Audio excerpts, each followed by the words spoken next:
આજે આપણે બાળકોને લંચ બોક્સમાં પણ આપી શકાય અને ઘરે નાસ્તામાં પણ ખાઈ શકાય તેવા ગળ્યા અને નમકીન શક્કરપારા બનાવવાના છીએ. તો ચાલો બનાવવાનું શરૂ કરીએ. એના માટે એક વાટકીમાં 1/4 કપ પાણી લેવાનું છે અને 3 ટેબલસ્પૂન ખાંડ લેવાની છે અને ચપટી એવું મીઠું લેવાનું છે. તમારે મીઠું ના નાખવું હોય તો પણ ચાલે, પણ ચપટી મીઠું નાખવાથી ટેસ્ટ ખૂબ સરસ આવે છે. પછી આપણે તેને ઓગાળી લેવાની છે ખાંડને. હવે આપણે એક બાઉલમાં 1 કપ મેંદો અને 1/4 કપ જેટલો રવો લેવાનો છે.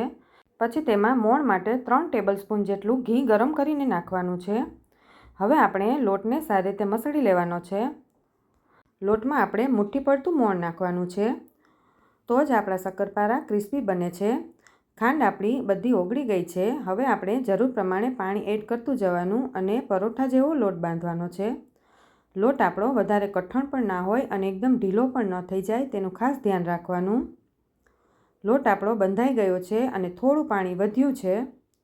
હવે આપણે તેને ઢાંકીને મૂકી દઈએ. પછી આપણે નમકીન શક્કરપારાનો લોટ બાંધી લઈએ. તો તેના માટે પણ 1 કપ મેંદો અને 1/4 કપ રવો લેવાનો છે.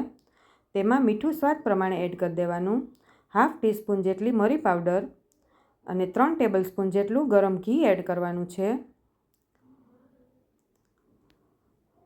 હવે તેને પણ આપણે સારી રીતે પહેલાં મિક્સ કરી લઈએ. તેનો પણ આપણે જરૂર પ્રમાણે પાણી નાખતું જવાનું છે અને લોટ બાંધતું જવાનું છે. આનો પણ લોટ આપણે વધારે કઠણ પણ નહીં અને સોફ્ટ પણ નહીં એ પ્રમાણે બાંધવાનો છે. લોટ આપણો બંધાઈ ગયો છે તો બંને લોટને આપણે 10 મિનિટ માટે ઢાંકીને મૂકી દઈએ. 10 મિનિટ પછી આપણે તેને સારી રીતે મસળી લેવાના છે અને 3 લુવા પાડીને વણી લઈએ. નમકીન શક્કરપારા પહેલાં વણીએ છીએ તો એ વધારે થીક પણ નહીં અને વધારે પતલા પણ ન હોવા જોઈએ. હવે આપણે તેને કટ કરી લઈએ. તમે કોઈ પણ શેપમાં કટ કરી શકો છો.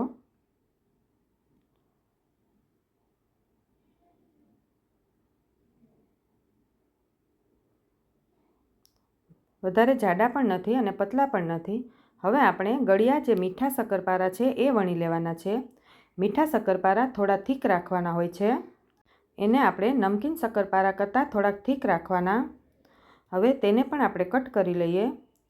મેં અહીંયા સ્ક્વેર શેપમાં કટ કર્યા છે. તમને તમારી પસંદ પ્રમાણે કટ કરી શકો છો.